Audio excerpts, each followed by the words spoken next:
Hallelujah hallelujah. सभी को जय मसीह की। आज के सुंदर दिन में प्रभु आप सबको बहुत आशीष करें, बहुत आशीष करें, क्योंकि आज का वचन है जो खासकर लेवस्था जो 25 अध्याय उसमें जो 7वां वर्ष एक विश्राम का दिन परमेश्वर ने बताया है। क्योंकि जब मूसा सीने पर्वत पर था तो परमेश्वर ने बातचीत की और उन्होंने कहा कि इस्राएलियों से कहे कि जब तुम उस देश में प्रवेश करो जो मैं तुम्हें देता हूँ, तब भूमि को यहोवा के लिए विश्राम मिला करे।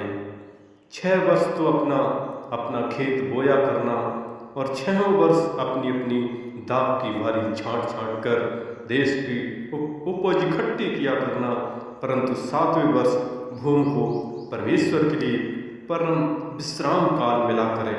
उसमें ना तो अपना खेत बोना और न अपनी दाख की बारी छांटना, क्योंकि परमेश्वर ने कहा था कि जो 7वां वर्ष है उसमें छोड़ना है, क्योंकि वो जो विश्राम काल की उपज जो तुमको और तुम्हारी दास दासी को और तुम्हारे साथ रहने वाले मजदूरों और परदेशियों को भी भोजन मिलेगा, और तुम्हारे पशुओं और देश में जितने जीव जंतु हो उनका भी भोजन भूमि की सब उपज से होगा। क्योंकि जो 7वां वर्ष है वो एक विश्राम का दिन हो, विश्राम की साल हो, क्योंकि परमेश्वर ने ऐसा मूसा को बताया और मूसा ने इस्राएलियों को बताया, और यही आज तक चलता आया है। और खासकर जो 7वां वर्ष है एक छुटकारे का वर्ष भी कहा जाता है, क्योंकि मूसा जैसे आगे देखते हैं, जैसे व्यवस्था विवरण 15 में हम लोग देखते हैं जब परमेश्वर ने मूसा से बात की थी और उन्होंने कहा था कि परदेशी वंश से तुम बरबस ना लेना, और क्योंकि वो तेरे भाई बंधु हैं।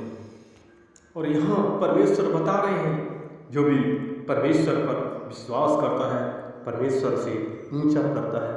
और परमेश्वर का वचन कहता है, जैसे 15:6 में हम लोग जब व्यवस्था विवरण में देखते हैं कि तब तेरा परमेश्वर यहोवा अपने वचन के अनुसार तुझे आशीष देगा और तू बहुत जातियों को उधार देगा, परंतु तुझे उधार लेना न पड़ेगा,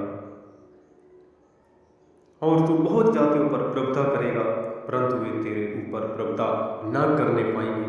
क्योंकि परमेश्वर ने बताया था कि तुम ऐसा किया करना। 7वें वर्ष एक छुटकारे का वर्ष परमेश्वर ने बताया, और परमेश्वर बातचीत करते हैं कि सचेत रहे और तेरे मन में ऐसी अधम चिंता न समाए कि 7वां वर्ष जो छुटकारे का वर्ष है वो निकट है, और अपनी दृष्टि को अपने उस दरिद्र भाई की ओर क्रूर करके उसे कुछ ना दे, और वह तेरे विरुद्ध परमेश्वर की दुहाई दे, वह तेरे लिए पाप ठहरेगा।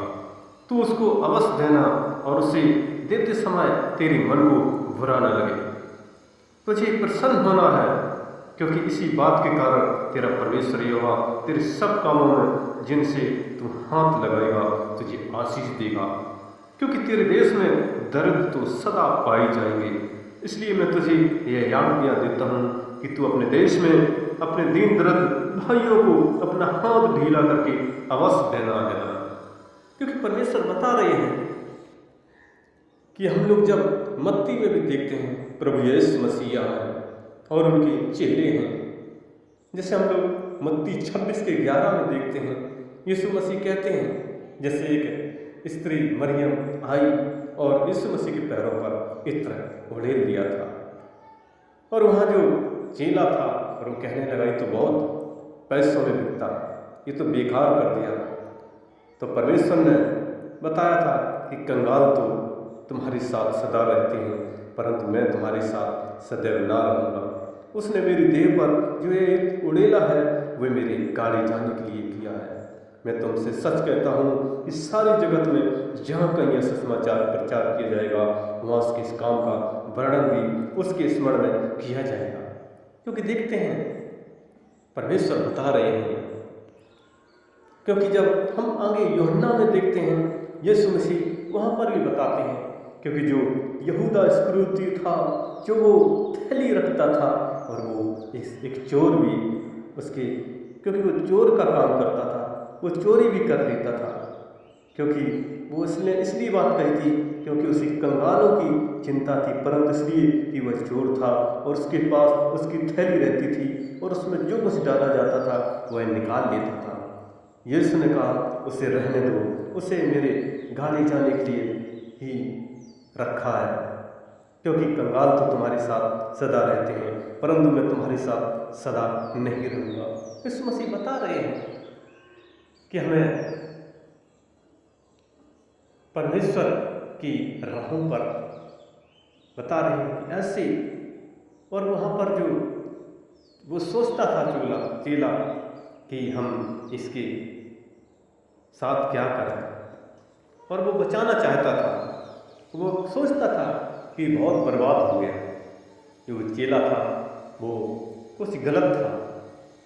लेकिन मेरे प्रभु के लोगों, परमेश्वर की हमें महिमा करनी है, क्योंकि जब हम लोग देखते हैं परमेश्वर कहते हैं कि मैं ही मार्ग हूँ, मैं ही सत्य हूँ, मैं ही जीवन हूँ, मेरे बिना कोई नहीं स्वर्ग पहुँच सकता। जिसने प्रभु यीशु मसीह पर विश्वास किया वो उद्धार पाएगा।